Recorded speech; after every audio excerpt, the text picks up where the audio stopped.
Boa tarde, hoje quarta-feira, 20 de agosto de 2014. O RN Acontece está começando na tela da Band. 3 homens são assassinados a tiros em Nova Cruz. Mulher é presa na Operação Lei Seca por dirigir embriagada e por desacato à autoridade. Passe livre deve ser implantado dentro de 30 dias em período de teste. Professor Lailson de Almeida, candidato ao Senado pelo PSOL, é o entrevistado desta quarta-feira, agora no RN Acontece.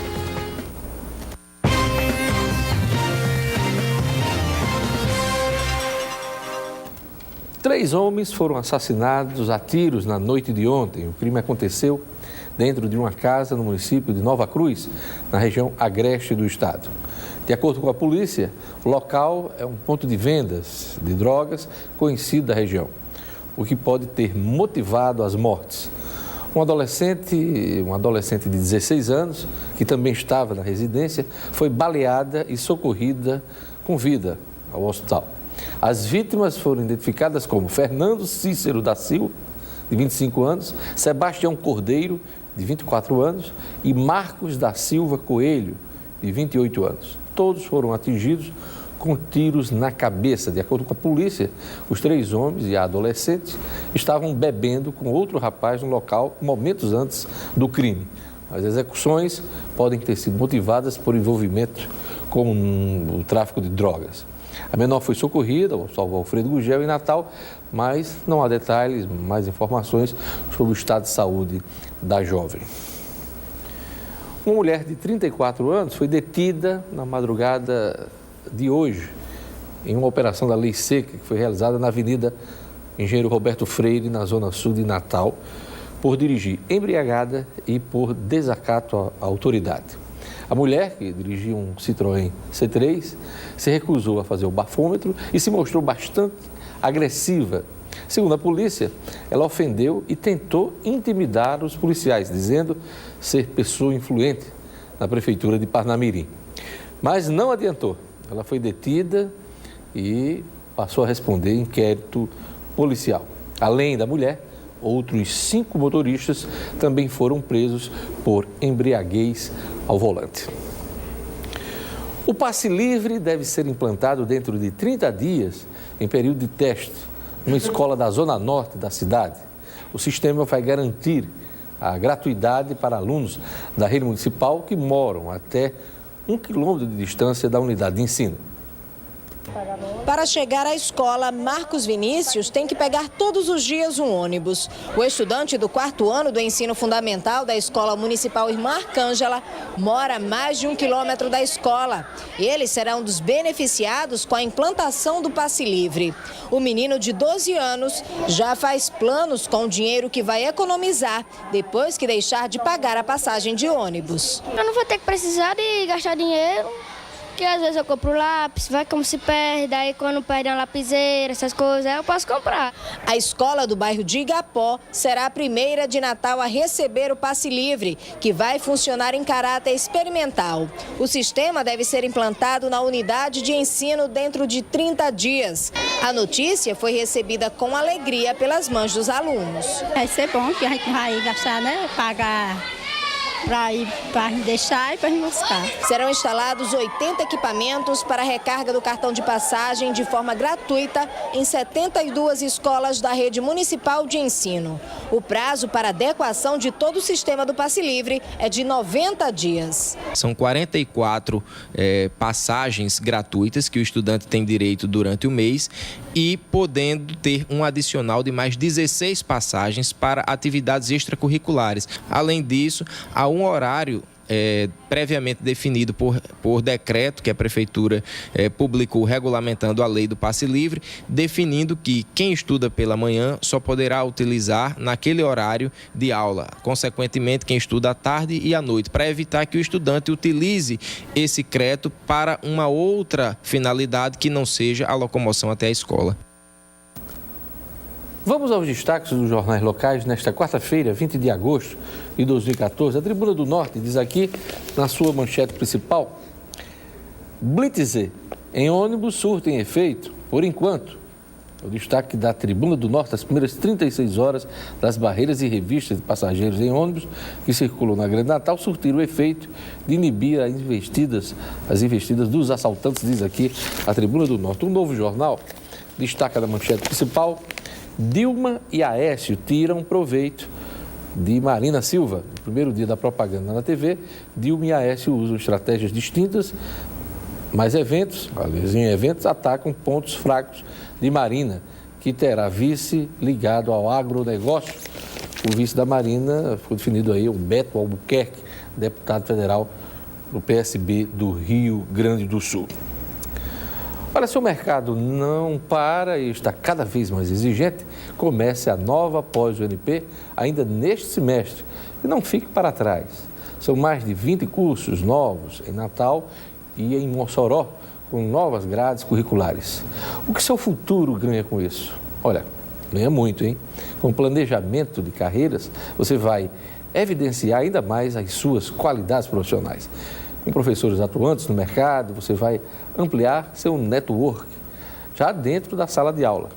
E na nova pós-UNP, você também tem a opção de estudar no período noturno, durante a semana. É isso aí. Aulas noturnas durante a semana. Aproveite. Porque se na vida você tem hora para tudo, agora é tempo de inovar. Nova pós-UNP. Consulte a relação completa dos cursos no site unp.br. Nova pós-UNP. Faça já a sua inscrição. Olha, no próximo bloco eu vou entrevistar o professor Laílson de Almeida, candidato ao Senado pelo PSOL. Eu volto em instantes com o RN Acontece.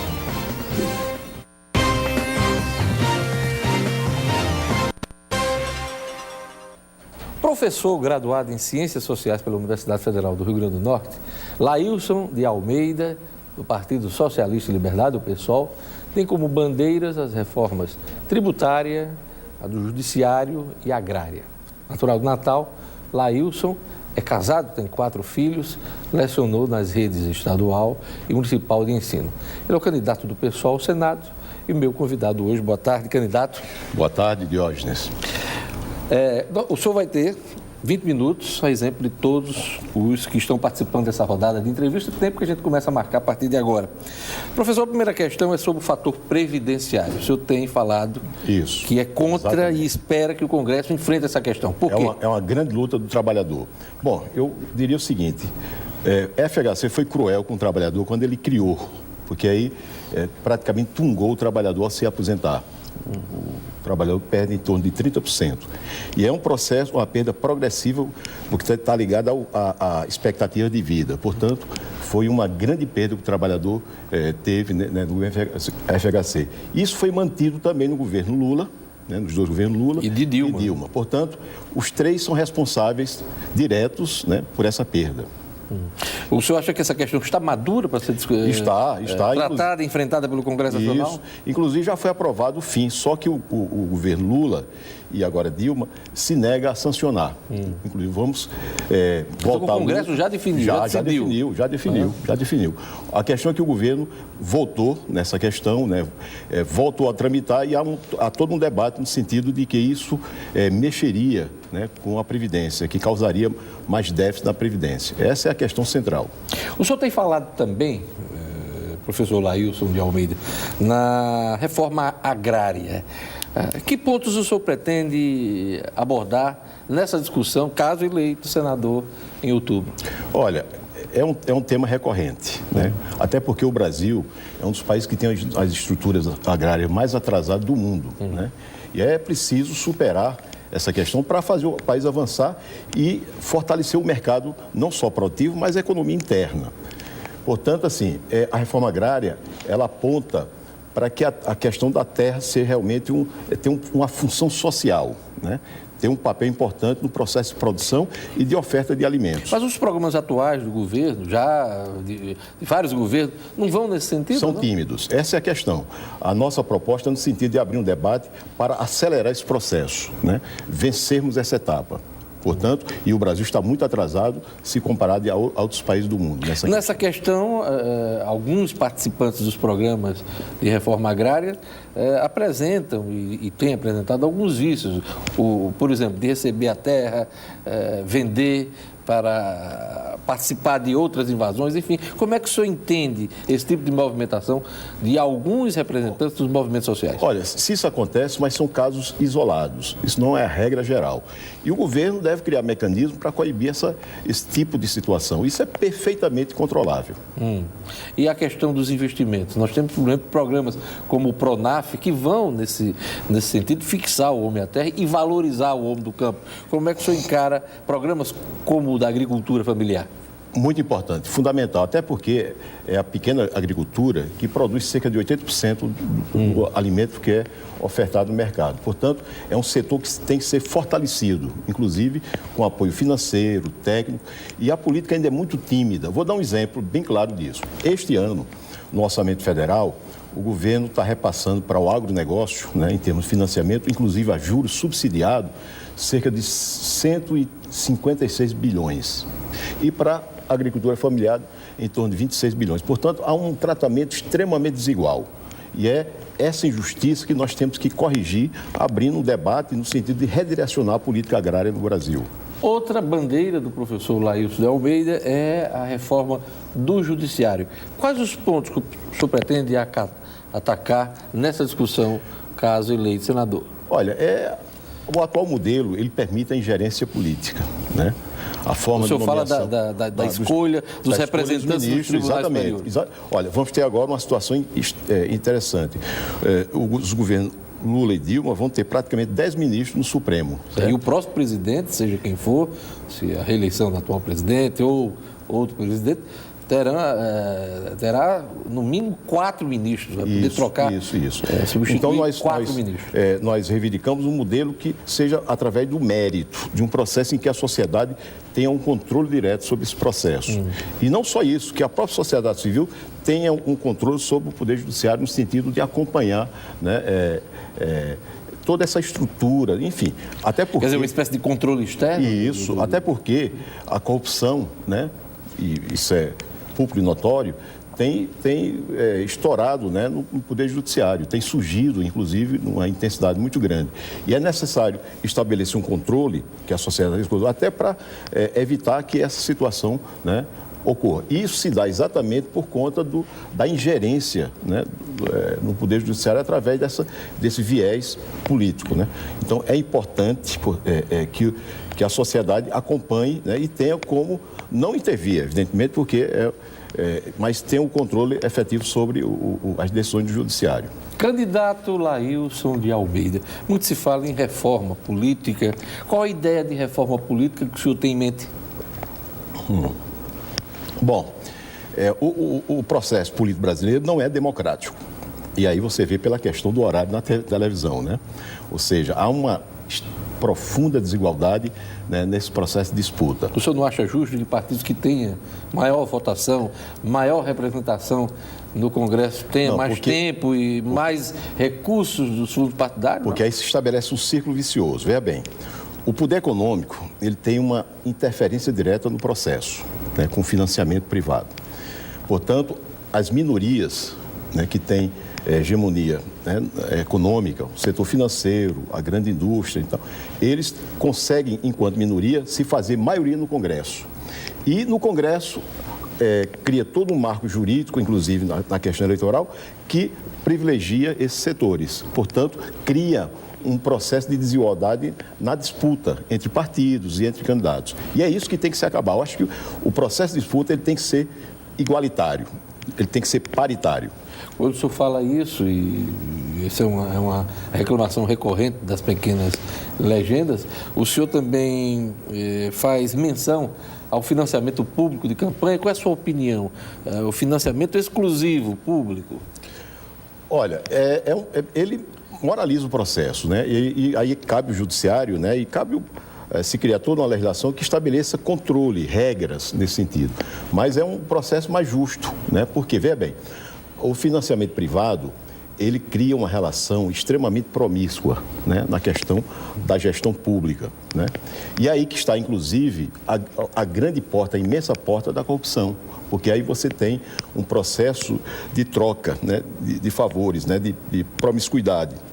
É o toma lá da cá, ou seja, aí você tem todo um processo de as licitações, as concorrências, os contratos que envolvem o setor público são contaminados, né, através de ingerência. Enfim, a corrupção, inclusive, é resultado dessa situação, desse elemento complexo. Além desses pontos que a gente abordou aqui, da questão da representação partidária, fundo partidário, financiamento público, campanha, quais propostas o senhor defenderia numa eventual discussão de reforma política?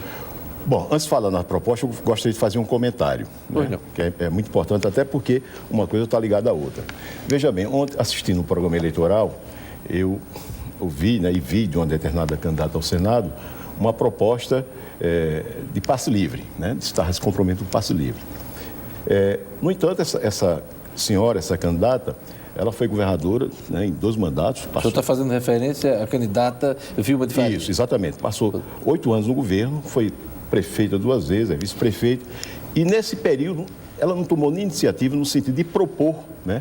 Agora, passou a ser uma bandeira simpática, né? Ela foi uma grande bandeira nas manifestações do ano passado. Então, para ela, passou a ser uma coisa interessante, né? Porque levanta, né? Pode levantar a candidatura. Portanto, essa questão que o eleitor tem que observar bem direitinho. A identificação do candidato, a história do candidato, com as propostas. Isso é fundamental, porque proposta todos farão e algumas, inclusive, maquiadas, né, com marqueteiros, tal, muito bem elaboradas, né, com competência, mas a questão é o compromisso histórico, a relação concreta que o candidato tem com esse compromisso. Nesse minutinho que falta, eu gostaria que o senhor retomasse a questão da reforma política. Quais propostas, além daquelas que foram apontadas como fundo partidário, financiamento? Não tem segredo. Por fim, ao financiamento privado, né, e estabelecer uma legislação que torne paritário o processo de disputa. Né? Eu só acredito que o poder econômico é o vilão da história das eleições. Sem sombra de dúvida. Ele contamina todo o processo, vicia todo o processo. É isso aí. A gente tem 30 segundos, vamos chamar o intervalo e no próximo bloco a gente dá continuidade à entrevista com o candidato do PSOL ao Senado, Lailson de Almeida. A gente volta já já.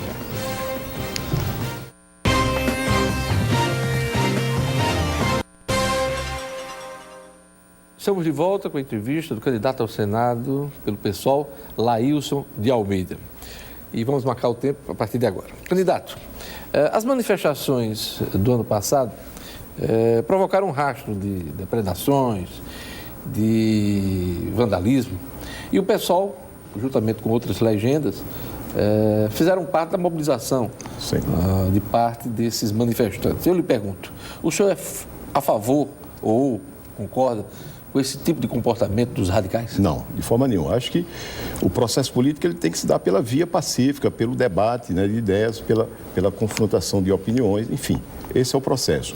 E quero deixar aqui bem claro o seguinte, até hoje não se estabeleceu nenhum vínculo, nenhuma relação entre o PSOL e esses setores, né, mais sectários, né? Portanto, o PSOL não tem absolutamente nada. Na invasão da Câmara Municipal do Natal, houve quem acusasse a participação de pessoas ligadas ao partido nos vândalos, inclusive, que foram processados. Foi aberto inquérito. O senhor não vê ligação nenhuma do seu partido com esses manifestantes? Não, o que ocorre é que... O caso concreto da Câmara Municipal do Natal? Nenhuma. O que ocorre é que há uma relação de apoio e de identificação e de articulação do pessoal com os movimentos sociais. Mas inclusive... como conter os radicais? Olha, porque o senhor não concorda, isso. O partido não concorda. Eu tenho perguntado isso não só para o PSOL, mas também para o PSTU, que tem participado, e todos são unânimes em dizer que são contra, que isso foge ao controle. Mas como controlar isso? Olha, é difícil. Os partidos não têm essa relação orgânica com esses setores, né? Portanto, não tem como interferir, certo? É uma coisa incontrolável. Incontrolável, não tem controle nenhum, até porque não tem essa relação orgânica, né? Inclusive, são grupos que não têm uma estrutura orgânica, eles não seguem uma posição, vamos dizer assim, ideológica mais estruturada. São grupos isolados, né? Portanto... Nem do ponto de vista da orientação, não, porque não. Uma coisa é você forçar ou tomar alguma medida coercitiva, mas eu lhe pergunto, nem como orientação o PSOL ou outro partido que participa da manifestação podem orientar isso? Não, eu vou lembrar para você, inclusive, um fato muito interessante que ocorreu durante as manifestações, né? É que esses grupos, inclusive, eles tinham uma posição hostil em relação aos partidos políticos. Não sei se... No início. No início. E durante... Eles não aceitaram as bandeiras partidárias. E durante boa parte, portanto, assim... Mas depois aceitaram. Não é que aceitaram, é que o volume, né, da participação era de tal forma que eles também não tinham como fazer uma interferência, né, e estabelecer uma hostilidade direta em relação a isso. Mas, assim, são grupos que têm, assim, inclusive uma visão crítica em relação aos partidos políticos. Portanto, daí fica claro a não existência de relação, né, do PSOL, né, e de outros partidos de esquerda, PSTU, com esses grupos. O senhor é a favor ao endurecimento da lei penal para combater esse tipo de manifestante mais radical? Punido? Não, eu acho que deve se aplicar as regras, né, estabelecidas, né? Ou seja, com um amplo direito de defesa, inclusive um dado muito sério que temos que levantar em relação a essa questão. É que agora no Rio de Janeiro, inclusive com o indiciamento de algumas pessoas identificadas como vinculadas a esse grupo, ficou, no final, comprovado que algumas provas levantadas inicialmente não eram verdadeiras, inclusive com perícia. Isso aconteceu em São Paulo? Em São Paulo, com perícia feita por setores da polícia. Portanto, é necessário ter um cuidado muito grande no processo de controle desses movimentos, até para não ocorrer a chamada caça às bruxas, né? E uma tentativa, inclusive, de colocar no gueto alguns setores políticos. É fundamental que o governo, os setores de segurança, tenha esse cuidado. A gente já tratou da reforma política, eu lhe pergunto, no rastro das manifestações, muitos temas foram levantados pelos manifestantes. Além da reforma política, o que é que o senhor destacaria como anseio das pessoas que foram para a rua? Olha, as grandes bandeiras estão ligadas, e isso é uma coisa muito recorrente, né? A questão da educação, né? A saúde, que o país vive uma crise sem precedente, né? A questão da segurança pública, inclusive é um tema que está voltando com muita força, né? É um debate muito forte hoje na sociedade brasileira. E a questão da própria economia, né?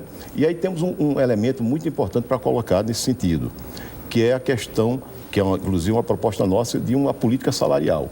Né? Eu acho que o Brasil, os trabalhadores, quer seja do setor privado, quer seja do setor público, eles precisam desse instrumento até para se protegerem do processo inflacionário. O senhor fala uma indexação salarial? Isso, o senhor é a favor, da indexação salarial? Isso. Isso não alimentaria a inflação? Não. Ficou provado que a inflação no Brasil, ela não está ligada ao salário. Ela é muito mais um fator especulativo do que... Mas não é o que dizem os economistas, inclusive... Os economistas... Lá atrás, os autores do Plano Real. Conservadores, liberais, sempre tiveram essa tese e a realidade, né, os fatos têm comprovado exatamente o contrário. Mas a indexação de salários levaria à indexação de todos os números da economia. Eu vou dar um exemplo a você, bem rápido.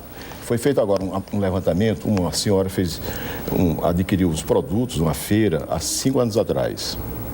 Então gastou R$144. Repetiu as mesmas compras agora, 5 anos depois, deu 255, 61%. Sabe quanto foi a inflação? 26%. E o salário, inclusive, de certa maneira, não acompanha nem o processo inflacionário. Portanto, é necessário se estabelecer mecanismo, não só de controle de preço, e o governo tem como fazê-lo, né? Não precisa congelar. Você tem como estabelecer controle, porque o governo tem como saber a questão do custo de produção e estabelecer limites de lucro, né? Porque no Brasil os lucros são assim absurdos, né? Não há controle. E os trabalhadores têm o direito de ter, ao longo, né, do tempo, um processo de recuperação, o que hoje não tem. O governo os trabalhadores estão absolutamente desprotegidos nessa questão. Como professor, quais as propostas que o senhor pretende defender no Senado para melhorar a educação do país? A questão do PIB, os 10% do PIB da educação, foi aprovado até... Foi. Mas para implementação em 10 anos, ao longo de 10 anos. O que é que o senhor acha disso? Eu acho que é muito tímido. Acho que o Brasil tem que urgentemente investir rapidamente na educação, até para ser um elemento preventivo em relação à violência, a questão da violência, a questão da exclusão social. Portanto, uma coisa está ligada à outra. É necessário um investimento massivo, e aqui eu quero abrir aqui um parênteses para uma questão muito importante, que é o analfabetismo, né? Então, é urgente, nós temos que estabelecer uma meta mais curta para a superação desse problema, que é seríssimo, inclusive coloca o Brasil numa situação vergonhosa no cenário internacional. Nós hoje temos 13% de analfabetos, né, acima de 15 anos, e isso é inaceitável. Isso sem falar nos analfabetos funcionais. Isso. Estou falando daquilo o analfabeto mesmo. Aquilo normal, tradicional. Ler e escrever. Então, é necessário enfrentar essa questão, né, com ousadia, até como uma missão. O governo estabeleceu um processo de mobilização da sociedade no sentido de superar isso. E a questão da criança, né, das creches. Basicamente, de cada 4 crianças de 0 a 3 anos, apenas uma tem acesso às creches. Então, é uma coisa vergonhosa, é necessário atender essa questão para, inclusive, passarmos a ter uma infância mais saudável, né, e bem encaminhada em termos de formação. Candidato, o Estado do Rio Grande do Norte vive um momento difícil nas suas finanças, os municípios também, mas a União continua arrecadando muito e ficando com mais de 70% do bolo das receitas tributárias, impostos e contribuições. Qual a ideia que o senhor tem de um pacto federativo, caso seja eleito senador? Olha, é estabelecer um equilíbrio, né? E estabelecer que cada unidade tenha as suas atribuições e que os recursos sejam suficientes para atender essas demandas. Então, tem que estabelecer um debate e uma reforma tributária que equalize essa questão, né? Que equilibre. Portanto, esse é o caminho. Pode continuar. E aí, assim, a reforma tributária ela tem que ter um princípio básico. Justiça fiscal, né? Quem tem mais e ganha mais deve pagar mais. O senhor acha que o Pacto Federativo requer também a discussão? Isso, também. Em paralelo da reforma tributária? Isso. Mas, assim, o Pacto ele deve exatamente, a partir de um debate amplo, né, estabelecer esse equilíbrio. Inclusive, entrar nessa discussão a questão do endividamento, não só da União, como estados e municípios, que é uma questão seríssima, que, inclusive, vem tolhendo os estados e municípios no sentido de investir principalmente na área social. Essa ideia de atrelar a reforma tributária ao Pacto Federativo é uma ideia de sua adversária, Fátima Bezerra, do PT, né? Ela tem defendido isso também. Só que, na realidade, o PT, né, tem um discurso, né, há todo um discurso histórico que não tem sido a prática do governo, né? É isso aí. Não é verdade? Vou dar um exemplo aqui. O nosso tempo acabou, o senhor teria só para concluir, porque ficaram 20 segundos do bloco anterior. Pois não. Exatamente isso. Há uma diferença entre o discurso, né, e a prática. Portanto, é necessário que ocorra um encontro, né, entre o que a pessoa propõe e que, estando no poder, realmente faz. É isso. Eu queria agradecer ao candidato Laílson de Almeida, candidato do PSOL. Obrigado por sua participação aqui na nossa rodada de entrevistas. Amanhã eu vou entrevistar a candidata Ana Célia, do PSTU. A todos uma boa tarde. Eu volto amanhã com a Reina Acontece.